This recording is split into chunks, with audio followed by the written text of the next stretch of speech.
la que recibió gran parte de Latinoamérica durante la década del 90. Luego tenemos el market seeking. En esta modalidad lo que hace el inversor extranjero es explotar el mercado doméstico a través de la instalación de filiales. Ustedes saben que las filiales de las empresas transnacionales no tienen independencia con relación a la casa matriz. Entonces también este tipo de modalidad es depredadora y no genera derrame favorable en el estado que la recibe. Luego tenemos efficiency seeking. ¿En qué consiste esta modalidad? En racionalizar la cadena productiva. Esto surgió como consecuencia de una economía interindustrial. Es cuando la cadena global de valor se divide. Supongamos, una empresa de automotores. En Detroit fabrican el motor, en la Argentina fabrican los frenos, en Brasil hacen los espejos retrovisores y luego en Corea ensamblan todo. Piquistone, por ejemplo. ¿Cómo? La empresa Piquistone. Claro, bueno, la mayor parte de las empresas multinacionales hoy en día se dedican a este tipo de producción porque les resulta más competitiva. Bueno, entonces consiste justamente en racionalizar la producción y elegir los estados para producir determinada cuestión que sean competitivos en eso. Bueno, este tipo de modalidad genera cierto derrame. ¿Por qué? Porque la empresa le tiene que enseñar al operario la técnica para la producción de esa mercadería. Y generalmente las empresas en esta modalidad establecen sucursales que tienen cierta independencia con relación a la casa matriz, a diferencia de las filiales. Y por último está la modalidad de Strategic Asset Seeking, que consiste en acceder al canal de distribución de la empresa local. ¿Por qué? Porque la empresa local conoce el mercado, tiene ya una cantidad de clientela determinada, cautiva, entonces le resulta más fácil a la empresa extranjera comprar lo que ya está y mejorarlo. Esto se dio especialmente en la década del 90 en la República Argentina con el proceso de fusiones y adquisiciones. Muchas empresas argentinas fueron adquiridas por empresas extranjeras. Algunas las destrozaron, que fue el caso de... ¿Fábrica Mitad de Aviones? No, que fue el caso de Habana y de otras empresas, no me acuerdo el grupo. Tenía un nombre especial que compraron empresas argentinas y a propósito las hicieron quebrar. Sí, se dedicaban a eso. Claro, la Lockheed. Lockheed compró Fábrica Mitad de Aviones. Ah, también. De Fábrica Mitad de Aviones pasó a ser simplemente una reparadora de... Claro, ganaba con totalmente eso. el perfil competitivo que tenía. Y eso Como implica... amenaza competitiva los mató. Los mató. Y eso implica la desaparición de la gente preparada, de los cientos de operarios, ingenieros que estaban al Lockheed, en la Fábrica Mitad de La cadena de Aviones. conocimiento se desarticuló. Claro. Bueno, de esas modalidades que nosotros vimos, lamentablemente Latinoamérica tuvo las peores, ¿sí? Las modalidades depredadoras. No hubo derrame favorable. Bueno, en cuanto a los números de la inversión extranjera directa, esto es para que vean qué importante es el fenómeno de la inversión. Vemos un gran salto a partir de la década del 80. En el periodo 1989 al 94, el promedio anual de inversión extranjera directa a países en vías de desarrollo fue de 59.6 millones de dólares y del 95 al 2000 saltó a 184.000 millones. Y si tomamos el nivel mundial, ya esto incluye también la inversión de países desarrollados hacia países desarrollados también. En el 80 de 616 millones se fue al 2000 a 6.3 billones. Entonces, digamos que es un fenómeno que los países desean tener. Bueno, hay dos grandes visiones con relación a la inversión extranjera directa, que el doctor Cacheiro Frias mencionó una solamente, voy a dar la otra también. Bueno, por un lado tenemos la visión de los países exportadores de capital y la visión de los países receptores de esa inversión. Los países inversores de capital consideran que la justicia de los países en vías de desarrollo es una justicia parcial, es una justicia corrupta, es lenta. Por lo tanto, buscan que, para el supuesto de conflicto con relación a su inversión, ese conflicto sea dirimido ante un tribunal internacional o en el menor grado en su tribunal, digamos que si el inversor es de los Estados Unidos, que sea resuelta por un tribunal de los Estados Unidos. Tratan de salirse de la jurisdicción local y de la aplicación de la ley local, por lo que acabo de mencionar. Además, pretenden obtener exenciones impositivas, esto es para beneficiar la inversión, entre otras tantas cosas, y eliminar las trabas burocráticas. Y por otro lado, pretenden tener un mejor trato que el inversor local. Es decir, ni siquiera un igual trato, sino mejor. Esto, si yo me pongo en la posición del inversor extranjero, resulta lógico, porque el inversor extranjero trae mucho dinero. Entonces pretende que ese dinero que traiga tenga garantías. Y por el otro lado está la visión de los países receptores de capital, que es totalmente contraria, ¿sí? Desde ya no reconocen que la justicia sea corrupta, no reconocen que sea parcial, no reconocen que sea lenta, por lo tanto justifican la actuación de los tribunales locales y de la aplicación de la ley local, que tal como está, y por otro lado sostienen que lo correcto sería no un mejor trato al inversor extranjero, sino un igual trato del inversor extranjero con relación al inversor local. Todos los tratos que yo le otorgo al inversor local deben ser los mismos que aquellos que le tengo que dar al inversor extranjero, ¿sí? Bueno, estas dos posiciones se han encontrado y han estado en tensión históricamente, y la Argentina ha tomado posición de un lado y del otro.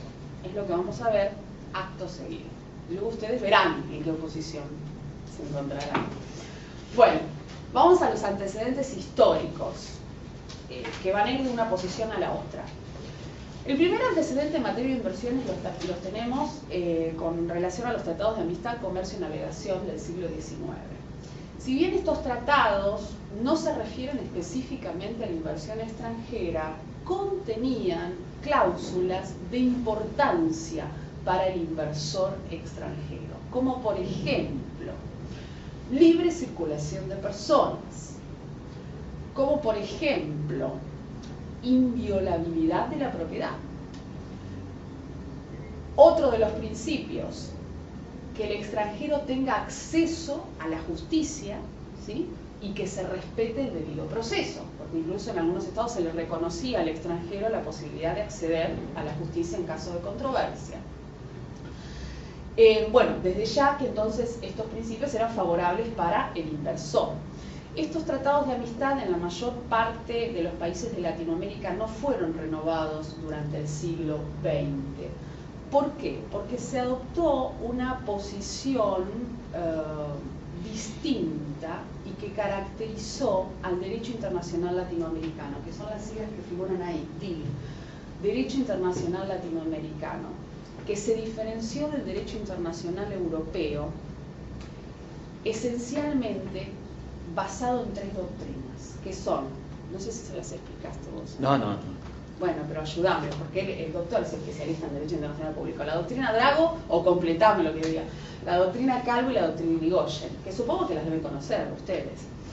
Bueno, la doctrina Drago surgió como consecuencia de una comunicación del ministro Drago al gobierno de los Estados Unidos en 1902 y como resultado del bloqueo y bombardeo de la aduana venezolana por una fuerza conjunta de los gobiernos de Italia, Inglaterra y Alemania.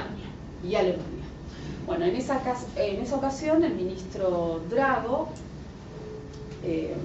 especificó que no corresponde la utilización de la Fuerza Armada para obtener el cobro de una deuda pública. Venezuela debía y entonces estos tres estados se les ofreció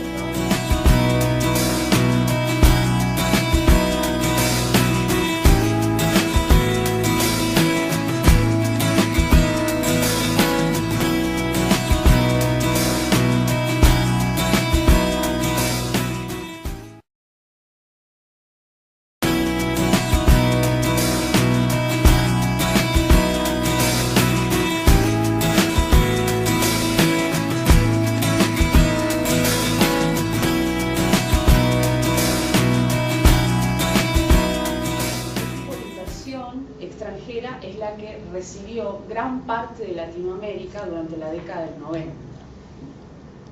Luego tenemos el market seeking. En esta modalidad lo que hace el inversor extranjero es explotar el mercado doméstico a través de la instalación de filiales.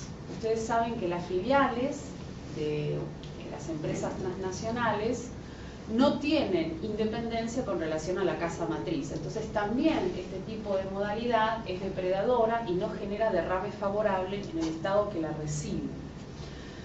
Luego tenemos efficiency seeking. ¿En qué consiste esta modalidad? En racionalizar la cadena productiva. Esto surgió como consecuencia de una economía interindustrial. Es cuando la cadena global de valor se divide. Supongamos una empresa de automotores. En Detroit fabrican el motor, en la Argentina fabrican los frenos, en Brasil hacen los espejos retrovisores y luego en Corea ensamblan todo. Piquistone, por ejemplo. ¿Cómo? La empresa Piquistone. Claro, bueno, la mayor parte de las empresas multinacionales hoy en día se dedican a este tipo de producción porque les resulta más competitiva. Bueno, entonces consiste justamente en los métodos. Y eso implica la desaparición de la gente preparada, de los cientos de operarios, ingenieros que estaban al lote en la fábrica La militar. cadena de conocimiento se desarticuló. Claro. Bueno, de esas modalidades que nosotros vimos, lamentablemente Latinoamérica tuvo las peores, ¿sí? Las modalidades depredadoras. No hubo derrame favorable. Bueno, en cuanto a los números de la inversión extranjera directa, esto es para que vean qué importante es el fenómeno de la inversión. Vemos un gran salto a partir de la década del 80. En el periodo 1989 al 94, el promedio anual de inversión extranjera directa a países en vías de desarrollo fue de 59.6 millones de dólares y del 95 al 2000 saltó a 184.000 millones. Y si tomamos el nivel mundial, ya esto incluye también la inversión de países desarrollados hacia países desarrollados también. En el 80 de 616 millones se fue al 2000 a 6.3 billones. Entonces, digamos que es un fenómeno que los países desean tener. Bueno, hay dos grandes visiones con relación a la inversión extranjera directa, que el doctor Cacheiro Frías mencionó una solamente, voy a dar la otra también. Bueno, por un lado tenemos la visión de los países exportadores de capital y la visión de los países receptores de esa inversión. Los países inversores de capital consideran, por otro lado, sostienen que lo correcto sería no un mejor trato al inversor extranjero, sino un igual trato del inversor extranjero con relación al inversor local. Todos los tratos que yo le otorgo al inversor local deben ser los mismos que aquellos que le tengo que dar al inversor extranjero. ¿Sí?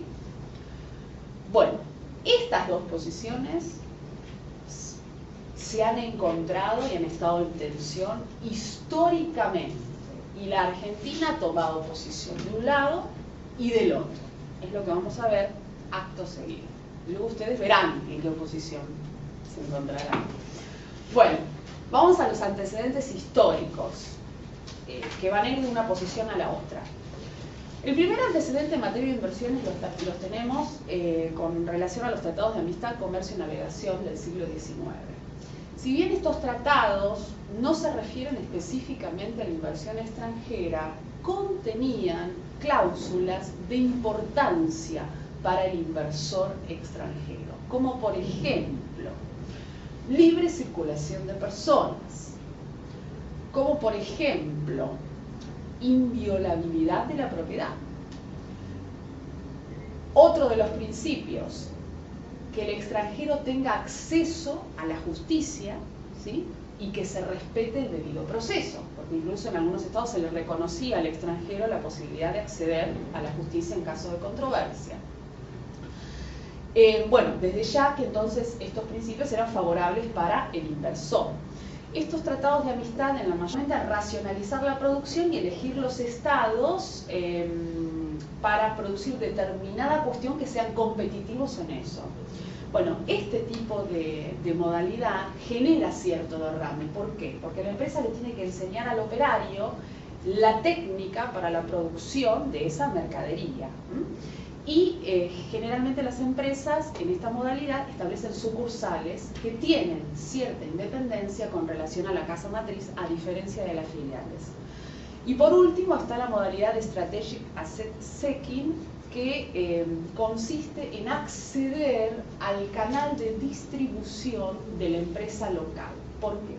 Porque la empresa local conoce el mercado, tiene ya una cantidad de clientela determinada, cautiva, entonces le resulta más fácil a la empresa extranjera comprar lo que ya está y mejorarlo. Esto se dio especialmente en la década del 90 en la República Argentina con el proceso de fusiones y adquisiciones. Muchas empresas argentinas fueron adquiridas por empresas extranjeras. Algunas las destrozaron, que fue el caso de... ¿Fábrica Mitad de Aviones? No, que fue el caso de Habana, de otras empresas, no me acuerdo el grupo, tenía un nombre especial, que compraron empresas argentinas y a propósito las hicieron quebrar. Sí, se dedicaban a eso. Claro, la Lockheed. Lockheed compró Fábrica Mitad de Aviones. Ah, también. De Fábrica Mitad de Aviones pasó a ser simplemente una reparadora de... Claro, ganaba con totalmente eso. El perfil competitivo que tenía. Y eso Como implica... amenaza competitiva que la justicia de los países en vías de desarrollo es una justicia parcial, es una justicia corrupta, es lenta. Por lo tanto, buscan que, para el supuesto de conflicto con relación a su inversión, ese conflicto sea dirimido ante un tribunal internacional o en el menor grado en su tribunal, digamos que si el inversor es de los Estados Unidos, que sea resuelta por un tribunal de los Estados Unidos. Tratan de salirse de la jurisdicción local y de la aplicación de la ley local, por lo que acabo de mencionar. Además, pretenden obtener exenciones impositivas, esto es para beneficiar la inversión, entre otras tantas cosas, y eliminar las trabas burocráticas. Y por otro lado, pretenden tener un mejor trato que el inversor local. Es decir, ni siquiera un igual trato, sino mejor. Esto, si yo me pongo en la posición del inversor extranjero, resulta lógico, porque el inversor extranjero trae mucho dinero. Entonces pretende que ese dinero que traiga tenga garantías. Y por el otro lado, está la visión de los países receptores de capital, que es totalmente contraria, ¿sí? Desde ya no reconocen que la justicia sea corrupta, no reconocen que sea parcial, no reconocen que sea lenta, por lo tanto, justifican la actuación de los tribunales locales y de la aplicación de la ley local, que tal como está, y que las filiales de las empresas transnacionales no tienen independencia con relación a la casa matriz. Entonces también este tipo de modalidad es depredadora y no genera derrame favorable en el estado que la recibe. Luego tenemos efficiency seeking. ¿En qué consiste esta modalidad? En racionalizar la cadena productiva.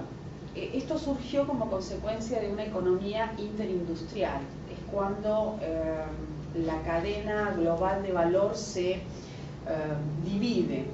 Supongamos una empresa de automotores.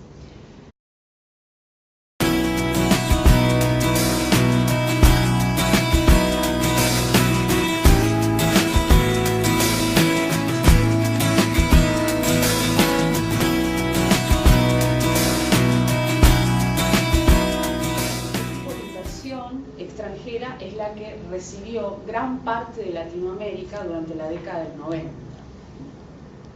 Luego tenemos el market seeking. En esta modalidad lo que hace el inversor extranjero es explotar el mercado doméstico a través de la instalación de filiales. Ustedes saben, en Detroit fabrican el motor, en la Argentina fabrican los frenos, en Brasil hacen los espejos retrovisores y luego en Corea ensamblan todo. Piquistone, por ejemplo. ¿Cómo? La empresa Piquistone. Claro, bueno, la mayor parte de las empresas multinacionales hoy en día se dedican a este tipo de producción porque les resulta más competitiva.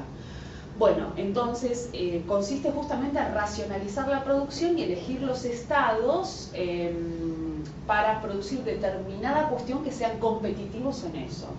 Bueno, este tipo de modalidad genera cierto derrame. ¿Por qué? Porque la empresa le tiene que enseñar al operario la técnica para la producción de esa mercadería. Y generalmente las empresas en esta modalidad establecen sucursales que tienen cierta independencia con relación a la casa matriz, a diferencia de las filiales. Y por último está la modalidad de Strategic Asset Seeking, que consiste en acceder al canal de distribución de la empresa local. ¿Por qué? Porque la empresa local conoce el mercado, tiene ya una cantidad de clientela determinada, cautiva, entonces le resulta más fácil a la empresa extranjera comprar lo que ya está y mejorarlo. Esto se dio especialmente en la década del 90 en la República Argentina con el proceso de fusiones y adquisiciones. Muchas empresas argentinas fueron adquiridas por empresas extranjeras. Algunas las destrozaron, que fue el caso de... ¿Fábrica mitad de aviones? No, que fue el caso de Habana y de otras empresas, no me acuerdo el grupo, tenía un nombre especial que compraron empresas argentinas y a propósito les hicieron quebrar.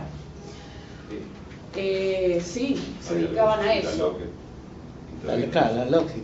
Lockheed compró fábrica mitad de aviones. Ah, también. De fábrica mitad de aviones pasó a ser simplemente una reparadora de... Claro, ganaba con eso.